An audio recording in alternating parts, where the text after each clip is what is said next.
नमस्कार, बहुत बहुत स्वागत है आप सभी का फिर से आपके अपने यूट्यूब चैनल पर। दोस्तों, भोजपुरी के पावर स्टार पवन सिंह का काफ़ी लाजवाब होली सॉन्ग आज सुबह रिलीज किया गया शुभ लाभ फिल्म्स चैनल से और इस सॉन्ग ने कमाल का रिकॉर्ड बना दिया। यह सॉन्ग लोगों को इतना पसंद आया कि मात्र 4 घंटे में ही 1 मिलियन का आंकड़ा पार कर गया और अभी 2.5 मिलियन होने वाला है। कमाल का गाना है ये।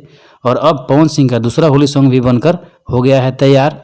दोस्तों, इस होली गाने की शूटिंग दिल्ली में की गई है और इस गाने में पावर स्टार पवन सिंह के साथ फीमेल सिंगर अनुपमा यादव हैं और मॉडल के तौर पे श्वेता महारा हैं। यह होली सॉन्ग पूरी तरह से भोजपुरी है और भोजपुरी धुन पर ही है, जो काफ़ी ज़बरदस्त और बवाल है। इस गाने में पवन सिंह एक अलग ही अवतार में दिखेंगे आप सबको। दोस्तों, इस गाने को 10 मार्च से पहले ही ग्लोबल म्यूजिक जंक्शन से रिलीज किया जाएगा। तो दोस्तों, अब इस गाने के लिए आप सब कितना एक्साइटमेंट हैं, नीचे कमेंट करके अपनी राय ज़रूर बताएं। और जो पहला सॉन्ग आज रिलीज हुआ है, इसको और ज़्यादा प्यार दीजिए और पवन सिंह से जुड़ी हर खबरों के लिए चैनल को सब्सक्राइब जरूर करें।